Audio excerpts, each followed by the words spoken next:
Taxifahrer Ahmadullah Helmand ist von Radfahrenden oft genervt. Heute steigt er selbst aufs Rad. Susanne Neumann ist überzeugte Radfahrerin. Heute fährt sie im Taxi mit. Ich ist Zweiter. Der Rollentausch beginnt. Lässt sich so mehr Verständnis füreinander schaffen? Normal und gut, ja? Ahmadullah Helmand findet, viele Radfahrende halten sich nicht an die Regeln. Schauen Sie, wahrscheinlich fährt jetzt bei dem roten Ampel, ist durchgefahren. Ja. Er auch. Ja, ist rot. Ist ganz klar ein Verstoß gegen Regeln, ganz klar. Ihn nervt auch, dass die Radfahrenden ihn oft ausbremsen. Man muss dann hinterher fahren, hat man überhaupt keine Chance, vorbeizufahren. In engen Einbahnstraßen kommen sie ihm außerdem ständig entgegen. Susanne Neumann vom ADFC kämpft für die Rechte der Fahrradfahrenden. Wenn ich dann eben halt auch das blaue Schauen Schild Sie, da stehen habe. der andere fährt ganz Einig werden sich Susanne Neumann und Ahmadullah Helmand fast gar nicht. Er ist der Überzeugung, dass Radfahrende generell auf den dafür markierten Radwegen bleiben müssen und nicht etwa einfach über die Kreuzung fahren dürfen, wie hier. Der darf alles laut die Straßenverkehrsordnung nicht hier durch. Doch. Das ist Verfahren. Er hat, nein, er muss aber nicht auf den Radweg Warum wechseln. nicht? Er kommt also aus Der der muss Straße. eigentlich. Nein, Der muss. muss er nicht. Nee, also ich hätte mich jetzt, wäre jetzt genauso gefahren wie er. Und das ist tatsächlich erlaubt. Nur wenn ein blaues Schild einen Radweg als solchen ausweist, muss er auch befahren werden. Aber hier nicht. Dass hier Missverständnisse entstehen, ist kein Wunder.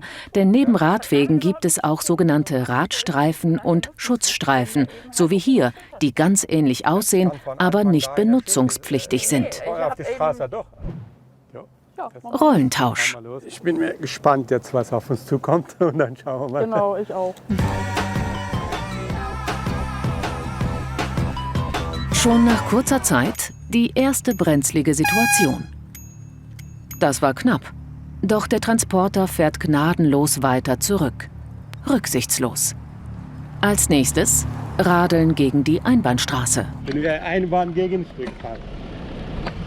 So hier ist zu eng, hier muss man warten jetzt. Fahren gegen die Einbahnstraße, das ist hier erlaubt.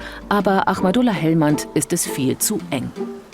So, und der müsste jetzt eigentlich hier mal warten mit dem Überholen. Das ist nämlich kein Platz.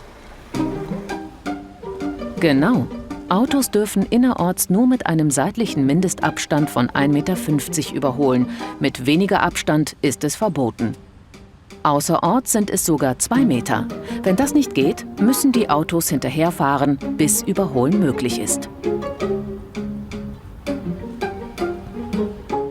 Und dann gerät Herr Helmand in eine Situation, die für Radfahrer oft böse ausgehen kann.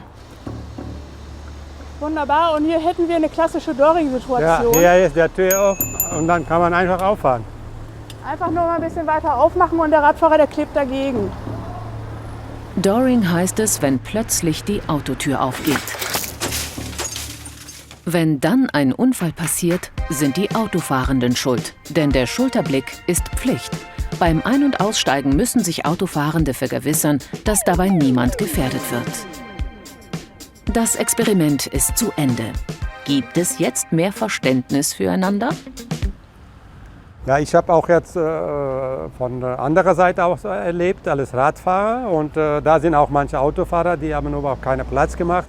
Also wie gesagt, 50-50. Kann man auch ab und zu den Radfahrern Recht geben, dass sie auch Recht haben. Ich gehe davon aus, 100%. Viel Redebedarf bleibt trotzdem und es müsste mehr Aufklärung geben.